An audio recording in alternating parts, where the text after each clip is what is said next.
Mil disculpas, estaba navegando con unos problemas. Cambié un poquito aquí lo de la oficina y pues tengo todavía que adaptar algunas cosas. Pero aquí estamos para servirle. Estamos muy contentos porque el Señor nos permite hablar de su bendita palabra. Y en esta ocasión vamos a continuar con Mateo. Con Mateo y vamos a continuar ahora con el capítulo 6 empezamos la semana pasada o la antepasada, si no mal recuerdo. Vamos a ver ahora Mateo capítulo 6, versículos del 5 al 15.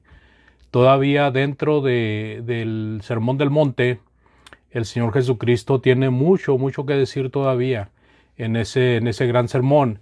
Y en esta ocasión nos van a ocupar esos versículos del capítulo 6, versículos del 5 al 15. Van a ser 10 versículos muy buenos. En esos versículos, pues el tema principal es en cuanto a la oración.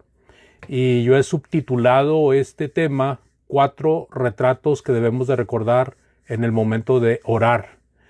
Debemos de tener siempre presente estas imágenes, ¿verdad?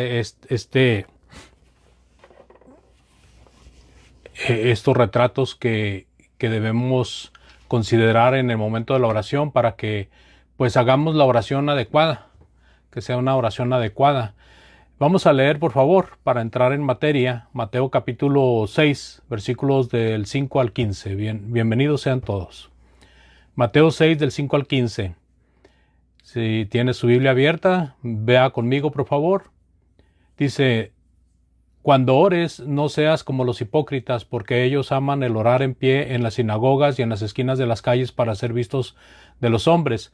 De cierto os digo que ya tienen su recompensa.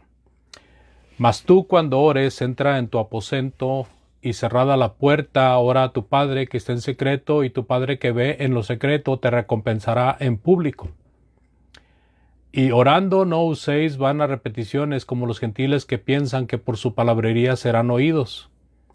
No os hagáis pues semejantes a ellos, porque vuestro Padre sabe de qué cosas tenéis necesidad, antes de que vosotros le pidáis.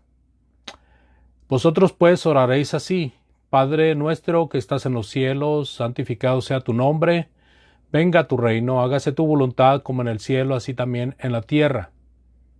El pan nuestro de cada día, dánoslo hoy. Perdónanos nuestras deudas como también nosotros perdonamos a nuestros deudores. Y no nos metas en tentación, mas líbranos del mal, porque tuyo es el reino y el poder y la gloria por todos los siglos. Amén. Porque si perdonáis a los hombres sus ofensas, os perdonará también a vosotros vuestro Padre Celestial. Mas si no perdonáis a los hombres sus ofensas, tampoco vuestro Padre os perdonará vuestras ofensas. Bueno, vamos a hablar de la oración. Vamos a hablar de 4 retratos que debemos siempre considerar en el momento de orar. Y antes de entrar en este primer punto, en este primer retrato, necesito poner en su mente de que el apóstol Pedro se acercó y le preguntó a Jesucristo: ¿cuántas veces perdonaré a mi hermano? ¿7 veces? Y Jesús le dijo: no te digo 7, sino hasta 70 veces 7. No quería decir el Señor Jesús que se contara o que se multiplicara 7 por 70, sino que simple y sencillamente la figura significa que siempre se debe de perdonar al semejante, al ofensor, siempre que venga a pedir perdón. Siempre se debe de perdonar. Es muy importante, hermanos. Ahora, también es muy importante hacer la diferencia entre lo que es perdonar y no considerar el antecedente. No se debe de considerar el antecedente para cargarse contra la persona. No se debe de considerar el antecedente para estar buscando que caiga otra vez en lo mismo, sino simple y sencillamente no debemos de olvidar no debemos de tener una mente olvidadiza como el pueblo que vota por un candidato. El candidato le prometió el cielo, las estrellas y la luna. Y cuando llegó al poder no le dio respuesta a ninguna de sus promesas, les falló, pero pasan 6 años y a los 6 años se les olvidó que esa misma corriente de política había prometido esas cosas y vuelven a votar por lo mismo y por lo mismo y por lo mismo. No, que no pase eso. Nosotros debemos de ser personas que usemos nuestra inteligencia. El Señor nos dio materia gris para que lo usemos. Y una cosa es perdonar y otra cosa es no tener presente la situación de un hermano que pecó haciendo tal pecado y de tal manera que si vuelve a caer en ese pecado, ya nos olvidamos y hacemos de cuenta que es la primera vez que cae. Entonces, eso lo podemos considerar en otro punto, pero traje esto a colación de que Pedro le preguntó al Señor, ¿cuántas veces perdonaré a mi hermano? ¿Hasta 7 veces? Y Jesús le dijo, no, Pedro, sino 70 veces 7. La figura otra vez es, todas las veces que te viniera a pedir perdón, perdónale. ¿Ok?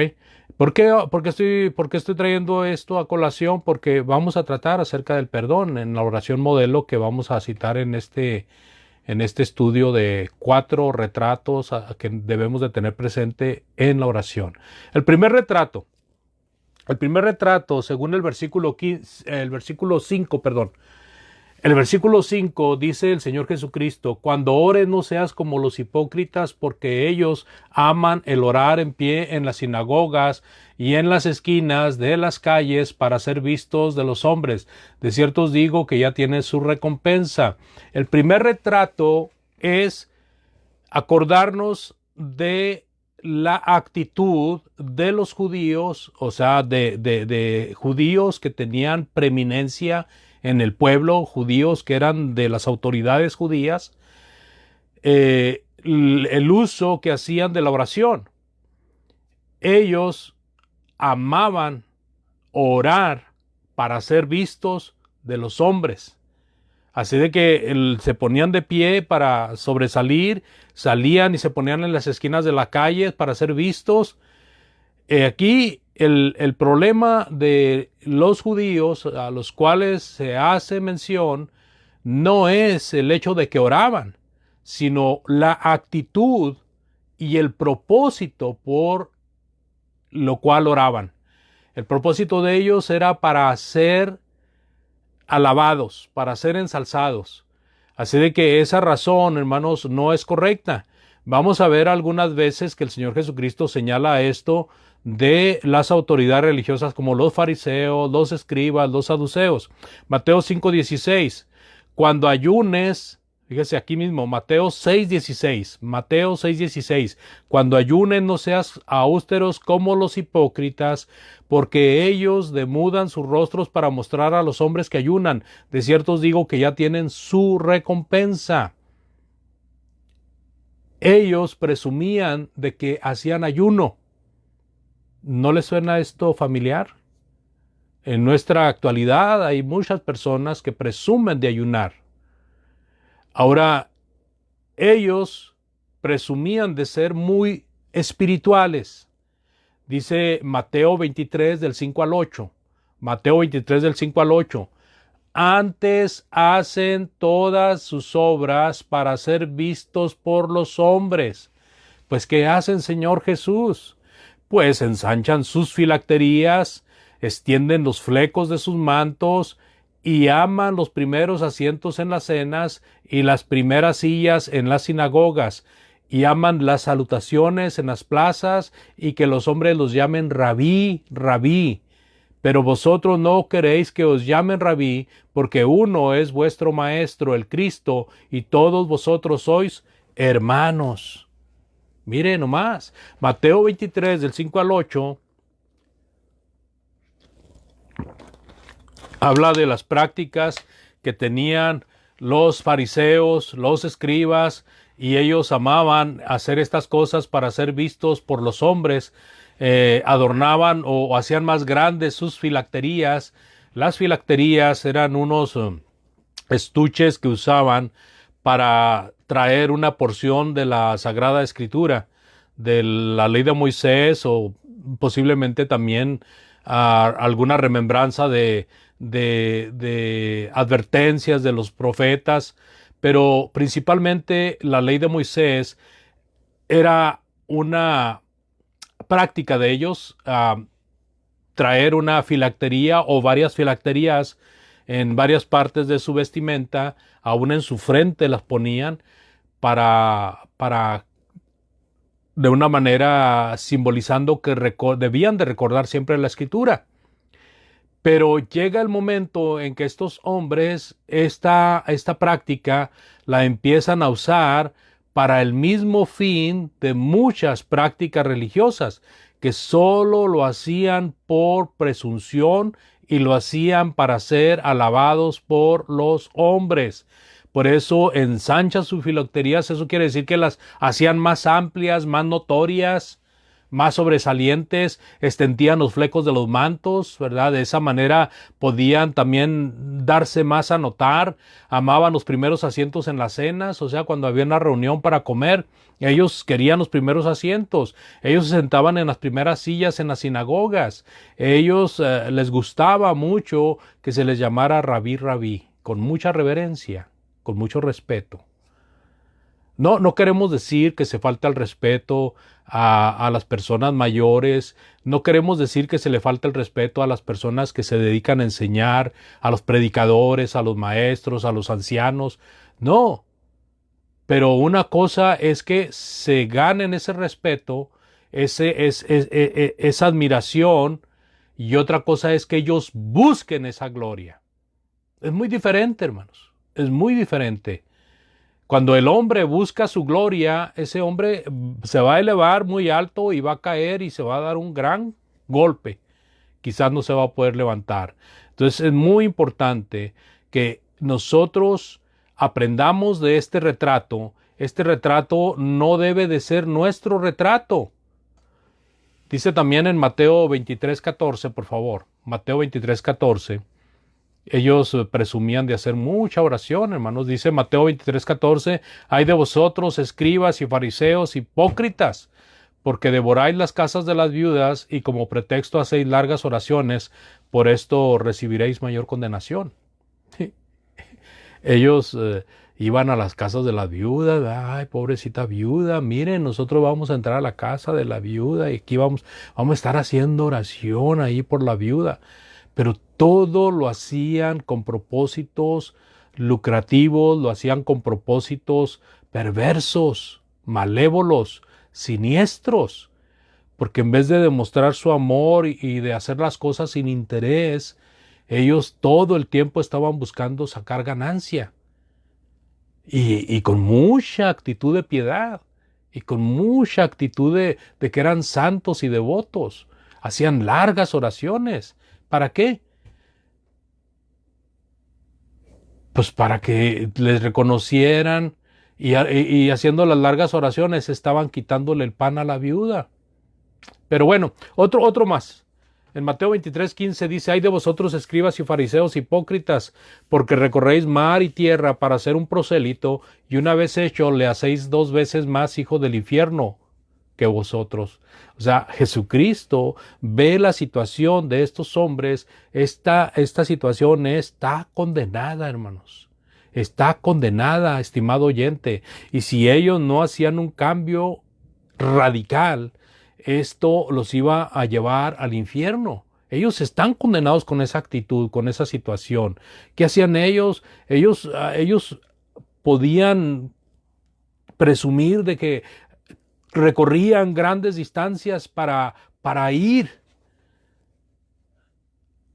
a rescatar almas, a sacar almas del error y poderlos traer a la ley de judía.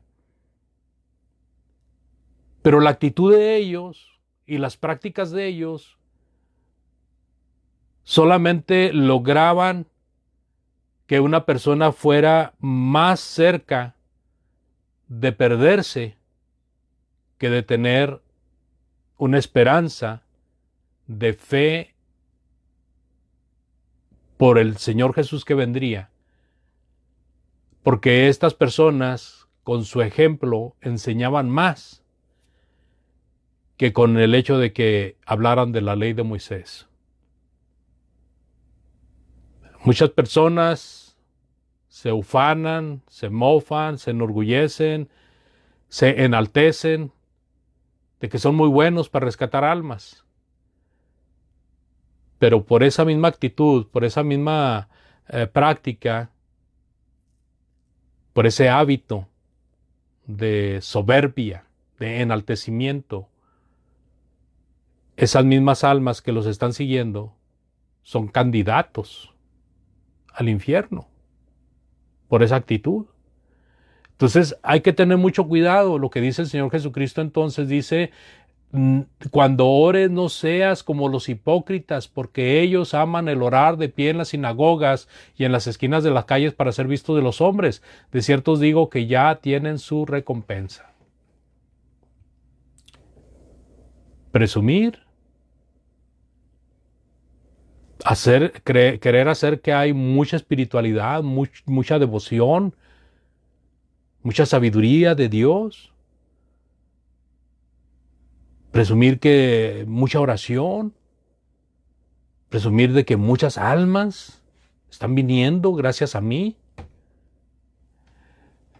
Así de que ese es un retrato que no debe de estar en nuestra práctica, y es un retrato que debemos de recordar en la oración para que la palabra del Señor retumbe en nuestra mente y en nuestros oídos: no seas como los hipócritas. Segundo retrato, amados, el retrato de los gentiles al orar. En el versículo 7 el Señor Jesucristo dice: y orando no uses vanas repeticiones como los gentiles, que piensan que por su palabrería serán oídos. No os hagáis pues semejantes a ellos, porque vuestro Padre sabe de qué cosas tenéis necesidad antes de que vosotros le pidáis. El Señor conoce todas las cosas. Él sabe su necesidad, Él sabe mi necesidad, Él sabe la necesidad de todos aquellos que le obedecen. Y aún puede ver a toda aquella gente desobediente en sus pecados. La situación, amados, es que el encargo que hace el Señor Jesucristo es: no imites esto que hacen los gentiles. Bueno, los gentiles,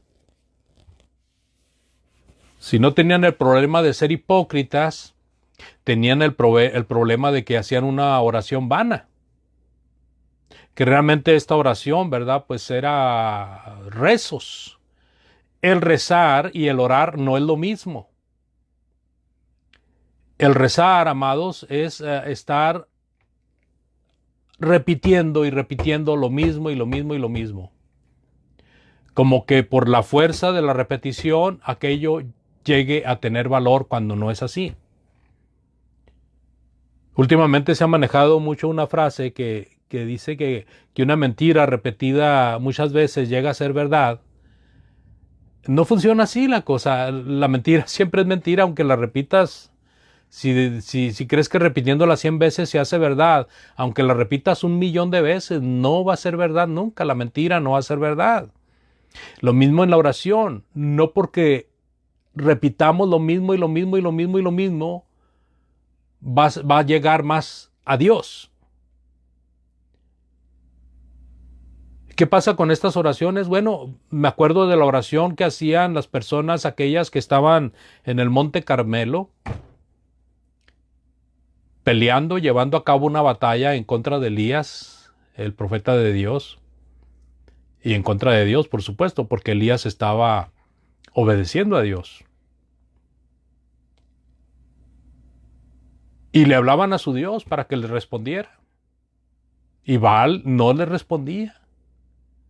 Y ellos gritaban y se sajaban y repetían y pasaban las horas diciendo lo mismo y lo mismo y lo mismo, y ese Dios nunca les respondió.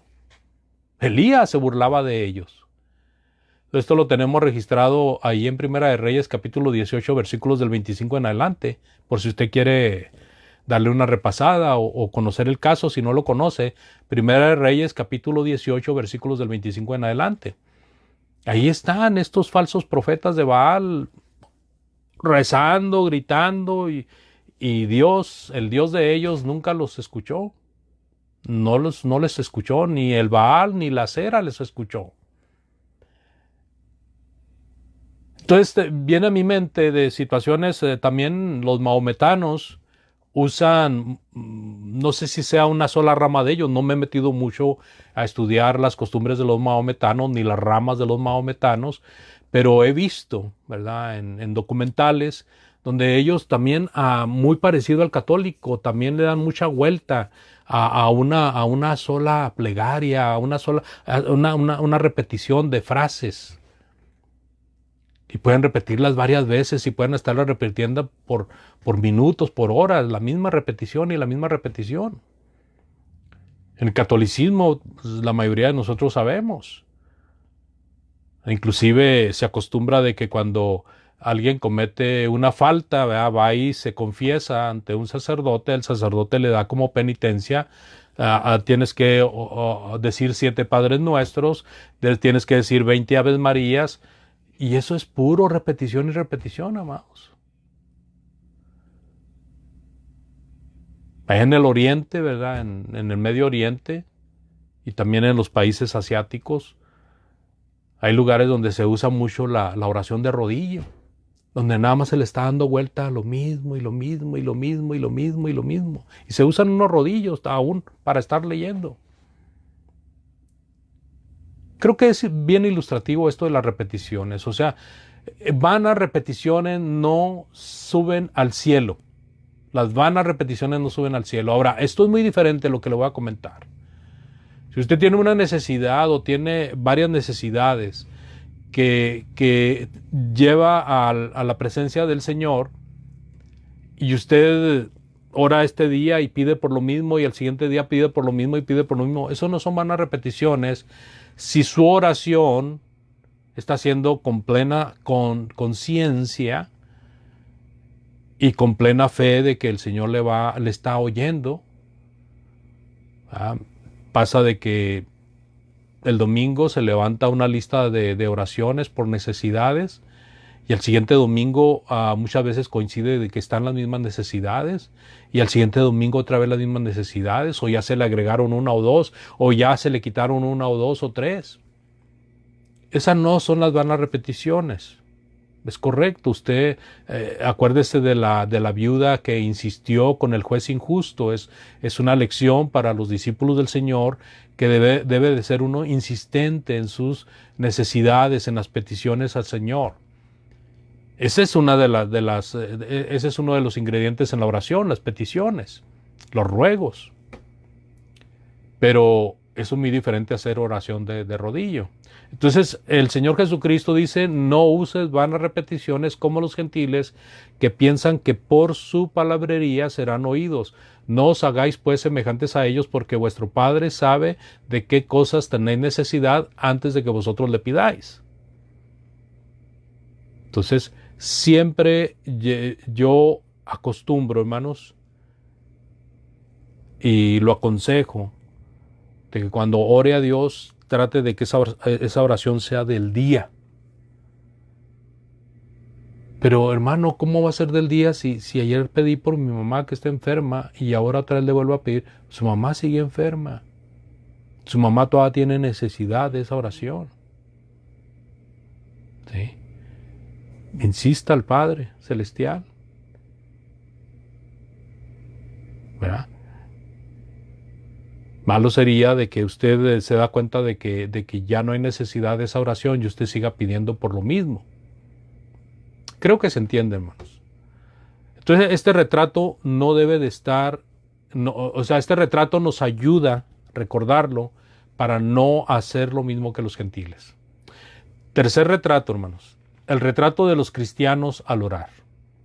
En el versículo 6 del capítulo 6 de Mateo, el Señor Jesucristo aconseja: mas tú, cuando ores, entra en tu aposento y cerrada la puerta, ora a tu Padre que está en secreto, y tu Padre que ve en secreto te recompensará en público. Aunque no debemos de ser interesados, hermanos, ni buscar la gloria de los hombres, hay que tener bien puesta la mirada en las promesas de nuestro Señor. Nuestro Señor es nuestro galardonador. Él va a dar el premio a cada uno de acuerdo a sus obras. Es importante correr la carrera que el Señor nos ha indicado para ganar el premio que Dios tiene para todo aquel que le obedece, para todo el obediente. Jesús mismo prometió recompensas por soportar, por ejemplo, la persecución, en Mateo 5:12, cercano a lo que estamos viendo. Recompensas por dar de beber un vaso de agua al sediento y dar hospitalidad a nuestros hermanos. Recompensa, ¿verdad?, por presidir las necesidades de aquellos que sirven a Dios y aún de nuestros amigos y vecinos cuando podemos y está a nuestro alcance extender la mano. Aún en el juicio final, amados, habrá grados de premios. Estos grados de premios van a estar en la mente de cada uno, sin duda. Si usted sirvió al Señor fielmente, de acuerdo a sus capacidades, el Señor le va a recompensar de acuerdo a sus capacidades. Si usted no sirvió fielmente al Señor, pues no va a recibir nada. Va a ser echado fuera. También es importante advertir, amados, que los premios que Jesús promete no son de naturaleza material. Los premios que el Señor promete son de gozo, de alegría, de satisfacción, de paz, de confianza, de compañía con los santos y anhelar la compañía del mismo Dios. Y aún, hermanos, la alegría de que se nos abran puertas para servir más, para hacer más servicio, para hacer más cosas que agradan a Dios. Ese es el gozo del cristiano. Ese es parte, es como un anticipo del premio. Es como un premio también, hermanos. Por ejemplo, yo cuando una persona está dispuesta para estudiar, para hablar de la palabra de Dios, a mí me da mucha alegría, hermanos. Me da mucho gozo.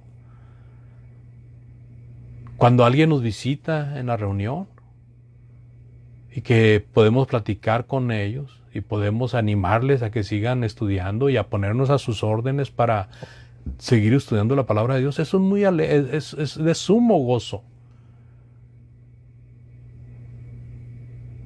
Imagínense cuando alguien acepta convertirse a Cristo.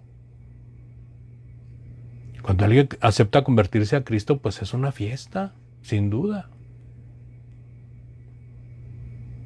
Entonces, esas son las dichas, ¿verdad? Esos son los paris, como dicen acá en Estados Unidos, los paris del cristiano. La dicha, la felicidad, el poder gozarse de las obras de Dios, el poder gozarse del fruto que Dios da. Cuarto retrato y último, y en este nos vamos a llevar un poquito más de tiempo porque es en cuanto a la oración modelo. Un retrato que siempre debe estar en nuestra mente, hermanos, es tener el modelo de la oración. En el modelo de la oración se nos indican situaciones que de una forma es un complemento. Es un complemento. Todas estas características de la oración es una oración completa. Vamos a empezar, por favor, y acuérdese que es el mismo Señor Jesucristo que nos da esta oración modelo. Pero de primera mano, esta oración fue encargada a los discípulos, igual que todas las palabras que venimos leyendo. De primera mano, los discípulos tenían que aplicarlas a su vida. Ahora nosotros tenemos que encontrar la aplicación para nosotros. Las aplicaciones anteriores no hay problema, es igual para nosotros. Las aplicaciones de la oración modelo tienen una variante. Ahí en el versículo 9 del capítulo 6 de Mateo, vosotros pues oraréis así: Padre nuestro que estás en los cielos, santificado sea tu nombre. Bueno, este versículo nos enseña de alabar a Dios siempre. Y si vamos a hacer una oración, lo primero que debe de ir es la alabanza a Dios.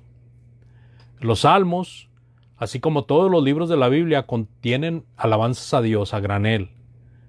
En el Salmo 75:1, por ejemplo, gracias te damos, oh Dios, gracias te damos, pues cercano está tu nombre, los hombres cuentan tus maravillas. Y ahí está una gran alabanza y un gran reconocimiento al Señor. Darle gracias es reconocerlo, ¿sí? Cercano está tu nombre, o sea, el tener presente el nombre de Dios y lo que eso significa, porque el nombre para los judíos era Jehová, y eso indicaba a un Dios celoso, ese indicaba el Dios de Jehová de los ejércitos, ese era el nombre que tenía Dios para los judíos. Es muy notorio. Indica personalidad, indica carácter, indica que Dios es el que estamos evocando. Y luego dice, los hombres cuentan tus maravillas. Ese es un reconocimiento a Dios. Sin duda estas maravillas son el mar rojo abierto, las plagas de Egipto, el haber matado a los enemigos de los hebreos que los querían regresar para atrás, el haber abierto el río Jordán, el hacer dulces las aguas amargas, y párele de contar tantas cosas y maravillas que el Señor ha hecho. Ese reconocimiento a Dios. Por donde quiera se exhorta a reconocer a Dios. Allá en Hebreos capítulo 13, versículo 15, así que ofrezcamos siempre a Dios, Hebreos 13, 15, así que ofrezcamos siempre a Dios por medio de él sacrificio de alabanza, es decir, fruto de labios que confiesen su nombre. ¿Se fija? Todos los fieles en las Escrituras alabaron a Dios. El escritor a los Hebreos está dando una larga lista de personas que son considerados como héroes de la fe. Personas de fe, reconocidas por Dios, registradas en las Escrituras para que nosotros los conociéramos y los recordáramos. Y dice ahí en el versículo 32 y 33 de Hebreos 11, 32 y 33, ¿y qué más digo? Porque el tiempo me faltaría contando de Gedeón, de Barak, de Sansón, de Jefté, de David, así como de Samuel y de los profetas, porque por fe conquistaron reinos, hicieron justicia, alcanzaron promesas, taparon bocas de leones, y párele de contar. Estas personas son reconocidas por su fidelidad a Dios, por la alabanza a Dios, por la honra y gloria que ellos producían para Dios. Así de que la alabanza, amados, es un reconocimiento al carácter bendito de Dios. Y este mismo versículo nos dice que está en los cielos. Claro, Dios está en los cielos. Y nos dice, santificado sea su nombre, Él es santo. Isaías en el capítulo 6 dice, santo, santo, santo. Es muy posible, si no es que seguro, es muy posible que Isaías estaba viendo las tres personas de la deidad. Así de que el reconocimiento en ocasiones nos ayuda a recordar quién es Dios y quiénes somos nosotros. El versículo 10 de la oración modelo, en el capítulo 6 de Mateo, capítulo 6, versículo 10, dice, venga tu reino, hágase tu voluntad como en el cielo, así también en la tierra. Bueno, una de las cosas por las que se debía de pedir era por la venida del reino de Dios. Y esta es la variante a la cual me refería yo cuando empecé o cuando iba a empezar a hablar de la oración modelo. Los apóstoles, amados, debían de pedir por la venida del reino de Dios. El reino de Dios vino en el tiempo de los apóstoles. Una de las cosas por las que se debía pedir era por la venida del reino, porque todavía no estaba establecido. Mientras Jesús anduvo en la tierra, su reino no estaba establecido, sino que sería en el tiempo de los apóstoles cuando se establecería. Quedó establecido en los 30 de esta era, hermanos. El reino de Dios quedó establecido en los 30 de esta era, o sea, en el primer siglo, dentro del primer siglo. Toda autoridad de Dios está en el cielo y en la tierra. Jesucristo, antes de regresar al cielo, recibió toda potestad. Y Él le dijo a sus apóstoles, toda potestad me ha sido dada en el cielo y en la tierra. Vayan y prediquen a todas las naciones. Ya no tenían que predicar el reino de los cielos se ha acercado, sino que ahora podían predicar el reino de los cielos está establecido. Ya está en vigencia. Porque fue en el tiempo de los apóstoles, precisamente estamos hablando unos días después de la ascensión de Cristo, cuando el reino de Dios, el reino de Cristo fue establecido. Y el Señor mismo les había dicho a los apóstoles, de cierto que no pasará, muchos de ustedes no gustarán de la muerte sin haber visto esto venido con poder. El reino de Dios fue establecido en el día de Pentecostés, después de la ascensión de nuestro Señor Jesucristo, como cumplimiento de la promesa que Él le hizo a sus discípulos mientras Él estaba todavía con ellos. Podemos hablar del capítulo 14 de Juan, del capítulo 15, 16, está lleno de promesas acerca de la venida del Espíritu Santo y de la venida del reino con poder. En Marcos 9:1, la generación de Jesús, muchos de los que estaban ahí con Jesús serían testigos de ese reino con poder. Aunque todavía nuestros amigos religiosos en su mayoría están predicando que el reino venga, la palabra de Dios nos enseña que el reino vino desde el primer siglo. Cristo está reinando desde el primer siglo. Y cuando Él venga por segunda vez, va a entregar su reino a su Padre. O sea, cuando Él venga por segunda vez, no va a venir a establecer su reino ya está en marcha desde el primer siglo. Por eso dice también el apóstol Pedro en 1 de Pedro 2:9, vosotros sois real sacerdocio. O sea, nosotros estamos dentro del reino de Dios. Estamos dentro del reino de Dios. Los cristianos, los convertidos, los que hemos venido a Cristo, venimos a pertenecer al real sacerdocio, nación santa, pueblo adquirido por Dios. El apóstol Pablo en Colosenses capítulo 1 versículo 13 dice que somos trasladados de las tinieblas al reino del amado Hijo de Dios. Es el mismo significado, amados, de Lucas. Cuando Lucas dice, y el Señor añadía cada día a la iglesia a los que habían de ser salvos.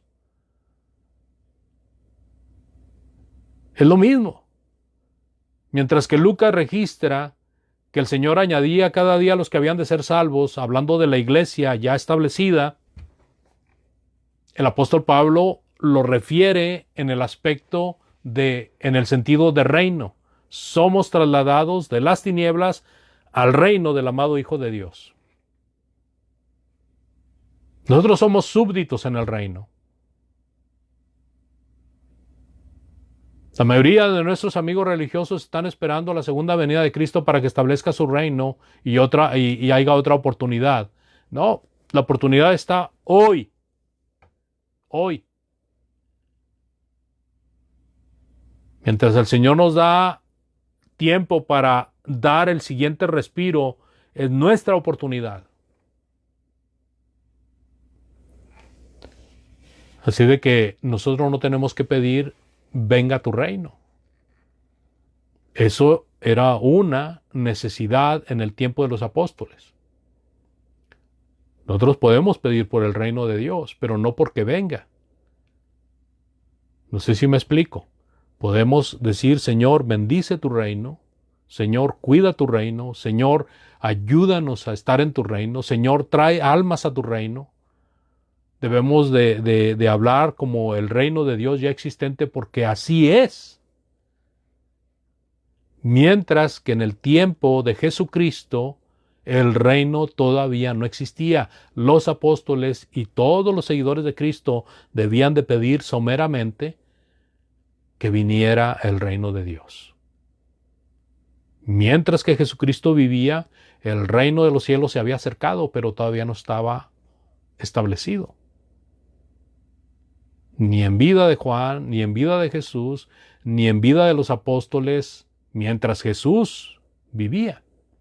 Fue en vida de los apóstoles después de que Jesús fue ascendido al cielo, después de su resurrección y después de su ascensión. Entonces ahora están los apóstoles en el aposento alto, esperando las promesas de Cristo, esa promesa de que vendría el Espíritu Santo. Ellos iban a ser bautizados con el Espíritu Santo. Y ese sería el día en que se predicaría el Evangelio. Sería el día cuando Pedro abriría el reino con las llaves que es el Evangelio, y no solamente él, sino también los demás apóstoles. Quedó establecido el reino de Dios en los 30 de esta era. Así de que toda autoridad de Dios está en el cielo y en la tierra, y su reino ha sido establecido. Versículo 11. Mateo capítulo 6, versículo 11. El pan nuestro de cada día, dánoslo hoy. Bueno, de Dios es la tierra. El fruto de la misma tierra es de Dios. El alimento y toda buena dádiva viene de Dios. No podemos negarlo. Él da fuerza, Él da habilidades para producir, para obtener el fruto. Por ello es correcto y aconsejable pedir su permiso para tener este bien. El pan de cada día, dánoslo hoy. Que no pensemos que lo tenemos por nuestras propias fuerzas. Porque se puede trabajar mucho y se puede ganar mucho dinero, pero si no hay comida, ¿de qué le va a servir? El alimento es dado por Dios. Él bendice la tierra y dice que mientras la tierra exista, no fallará la sementera y el fruto. Y también la lluvia. Usted cuando se enfrenta a situaciones en tierras donde han pasado desgracias, o ahora el mundo que está viviendo esta pandemia ya 2 años. Mucha gente piensa que se va a acabar la comida, que va a dejar de llover, que ya no va a haber agua. Muchas gentes cuando están experimentando grandes sequías en su terruño, ¿verdad? En el lugar donde nacieron o el lugar donde viven, piensan que ya esa es una señal del fin del mundo. Y no tienen en cuenta de que mientras que el mundo exista, eso no va a fallar, no va a ser una señal. No quiero decir, amados, de que nosotros ignoramos o que nosotros no estamos al pendiente de que el Señor viene en cualquier momento. Debemos de estar al pendiente. Los apóstoles estaban al pendiente de la segunda venida del Señor. Nosotros debemos de estar pendientes. O sea, nosotros no estamos profetizando de una fecha que vaya a venir el Señor, pero tampoco estamos confiados en que el Señor tarda mucho en venir y va a seguir tardando en venir. No, el Señor viene en cualquier momento. Nosotros debemos de estar preparados. Pero mientras Él no venga, mientras siga habiendo vida en la tierra, no va a fallar la comida y el agua. El pan nuestro de cada día, Señor, dánoslo hoy. Si algunas personas no tienen comida o no tienen agua, es porque están en lugares donde no hay producción y quizás unos están sufriendo por causa de otras personas que les han robado esos bienes, que les han quitado esos bienes. Muchas personas están comprando el agua en el mundo para sus propios beneficios y no les importa dejar pueblos enteros sin agua. Y si no hay agua, no hay vida, no hay fruto en la tierra. Pero eso es muy diferente, amados, a que no haya agua en el mundo, a que no haya comida en el mundo. Entonces debemos de pedir siempre, hermanos. Y debemos, en este punto del versículo 11, es una buena oportunidad de recordar a aquellos que están pasando por grandes necesidades. Sabemos de que hay necesidades muy fuertes en muchas partes del mundo. Sabemos que la mayoría de la gente que vive en el mundo es pobre, en demasía. Una pobreza como la que menciona el Señor Jesucristo en las bienaventuranzas, una pobreza completa, una bancarrota. Entonces, siempre que oremos, hermanos, siempre que comamos, siempre que tengamos el bien en la mesa, acordémonos de las necesidades de personas en otros lugares. Y si nos damos cuenta de alguien y podemos ayudar, ayudémoslo, sea hermano o inconverso, como individuos nosotros podemos ayudar a quien sea. Nuestro enfoque está primeramente en nuestros hermanos. Si podemos extendernos a los demás, pues también, así como la predicación del Evangelio. El versículo número 12 también dice en la oración modelo, y perdónanos nuestras deudas como también nosotros perdonamos a nuestros deudores.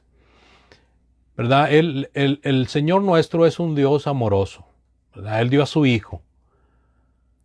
Él amó al mundo de tal manera que envió a su Hijo a morir por nosotros. Nosotros, al creer en Jesús, recibimos el perdón de pecados. No, el creer es muy importante aclarar que creer es aceptar las condiciones de Dios.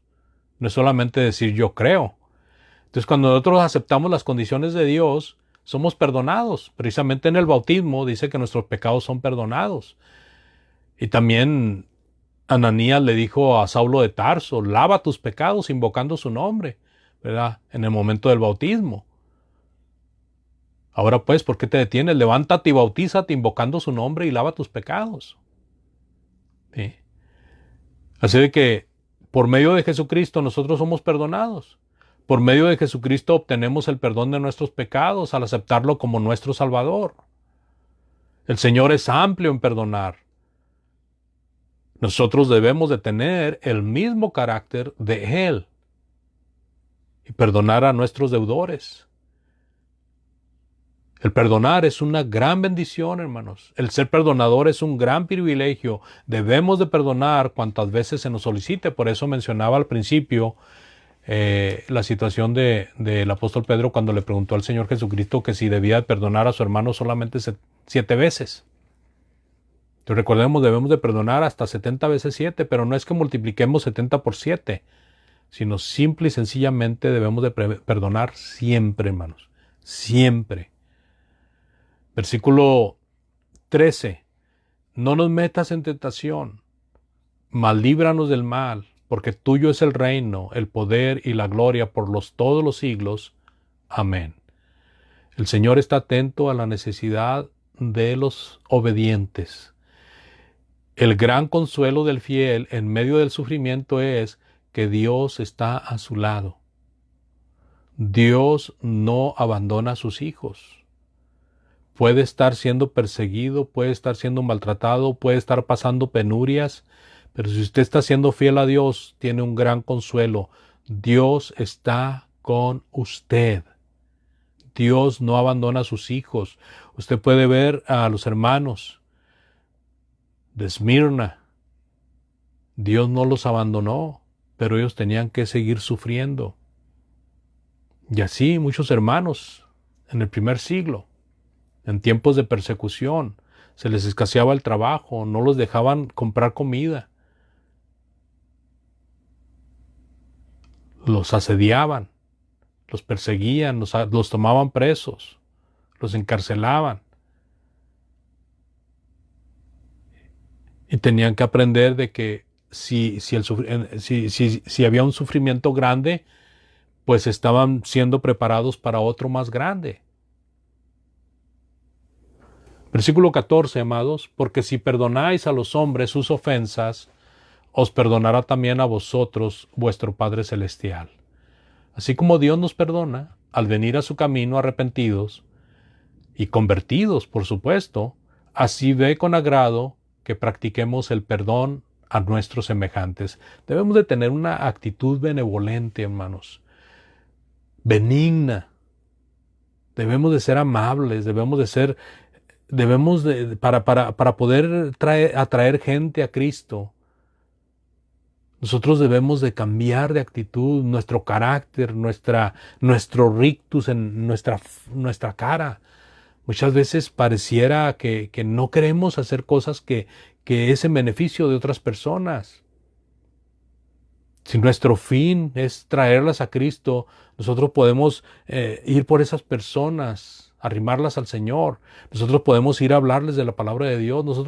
Me tocó el sábado pasado unas personas a las que estoy visitando para hablarles de la palabra de Dios. Estaban subiendo unos muebles, me tocó ayudarles a subir esos muebles a su departamento, un departamento en el segundo piso.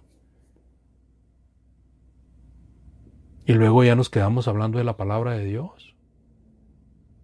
Debemos de amar a nuestros semejantes. Debemos de tener esa actitud de perdón. Porque si Dios perdona a todo pecador que se arrepiente, y Dios le da la oportunidad a ese pecador de oír el Evangelio, eso mismo pasó con nosotros, amados. Eso mismo pasó con nosotros. El Señor fue muy paciente con nosotros. El Señor fue muy amoroso con nosotros. Fue muy benigno con nosotros. Y nosotros venimos a su camino. Aprendamos de Él. Porque si perdonáis a los hombres sus ofensas, os perdonará también a vosotros vuestro Padre Celestial. El Señor Jesucristo dijo, ¿oíste que fue dicho? Amarás a tus hermanos, pero aborrecerás a tus enemigos. Mas yo les digo que no. El Señor Jesucristo nos enseña aún a amar a nuestros enemigos. Si no amamos a nuestros semejantes, no vamos a perdonarles, hermanos. Siempre vamos a estar airados, vamos a estar amargados con ellos. Veámoslos como Dios nos dio, de tal manera que nos alcanzó con el Evangelio. Versículo 15, ya para concluir. Mas si no perdonáis a los hombres sus ofensas, tampoco vuestro Padre os perdonará vuestras ofensas. Simple y sencillamente, amados, si no tenemos la disposición a la práctica de perdonar, Él va a estar enojado con nosotros y nos va a negar su misericordia. Y podemos ser engañados por el diablo pensando que estamos bien con Dios. Pero la palabra de Dios es la que nos ayuda a entender que no lo estamos si tenemos una actitud de no perdonar. Agradezco mucho su atención en esta ocasión y le pido en el amor de Cristo que medite mucho en estos 4 retratos. El primer retrato que el Señor nos mostró fue el retrato de los judíos hipócritas. El segundo retrato que el Señor nos mostró fue el retrato de los gentiles con sus oraciones vanas, por sus vanas repeticiones. Y el tercer retrato fue el del cristiano, que no busca ser alabado por los hombres, reconocido por los hombres, sino simple y sencillamente agradar a Dios. Esto no quiere decir, amados, que no puede hacer oraciones públicas. Esto no quiere decir que no puede hablar en público. Esto no quiere decir que no se puede parar en las esquinas a orar o a hablar de la palabra de Dios. Esto no quiere decir eso. Lo que quiere decir es que no lo haga con el propósito de ser admirado o de ser alabado, porque entonces ya tiene su recompensa. Si lo hace con ese propósito, mejor no lo haga. Pero si usted busca simple y sencillamente agradar a Dios y hacer lo que Dios manda, hágalo. El Señor le va a recompensar. Perdone a sus semejantes, sea amable con ellos, trátelos con la paciencia que el mismo Señor tuvo con usted. Amado amigo que está escuchando o que va a escuchar esta lección, le invito a que usted medite. Esta es la palabra del Señor y Él quiere que nosotros vengamos a Él. Si usted no ha aceptado a Cristo, posiblemente sea un buen momento de meditar, arrepentirse y ser bautizado para perdón de pecados. Si en algo le puedo ayudar, con toda confianza, mándeme un texto. Vamos a orar, amados, y con la oración quedaremos despedidos, siempre agradecido con Dios y con ustedes por su fina atención. Oremos. Eterno Padre, agradecemos esta oportunidad y pedimos, Señor, que lo que se haya dicho en esta ocasión sea para beneficio de todos nosotros y que tu palabra, Señor, alcance a estas almas que están buscándote, que alcance a estas almas que quieren hacer arreglos contigo, Señor. Y sobre todo, Padre, que nos ayude a centrar nuestro carácter, a modelar nuestro carácter, que nos enseñe y nos redarguya para seguir los pasos de tu amado Hijo y también ejercitarnos en la paciencia, en el amor, en la piedad, en el perdón. Bendice, Padre, a los enfermos, a los necesitados. Escucha las oraciones de nuestros hermanos en cada lugar que piden por aquellos que están en necesidad. Ayuda a aquellos que están pasando por la pandemia fuertemente, que están teniendo mucha contaminación por esta causa. Ayúdales a salir adelante, Señor. Bendice a los médicos, a los científicos, para que ellos aprueben lo mejor en esta pandemia que ha sido tan golpeada, Señor, por la política y por personas que quieren hacer negocio a través de ello. Ayúdanos, Señor. Ayúdanos a salir de ellos si es tu santa y bendita voluntad. Bendice a aquellos que han perdido algún ser querido, Señor, y dales consuelo y fortaléceles. Y permite, Padre, que sigamos comunicando tu bendita palabra. Gracias, Dios. Hágase siempre tu voluntad. Bendice a todos aquellos que van predicando tu palabra por el vasto mundo. Bendice a todos aquellos que están escuchando tu evangelio, para que vengan antes de que sea tarde. Gracias, Dios, y hágase todo en el bendito nombre de Jesucristo, nuestro Salvador. Amén. Muy buenas noches, Dios les bendiga. Hasta la próxima.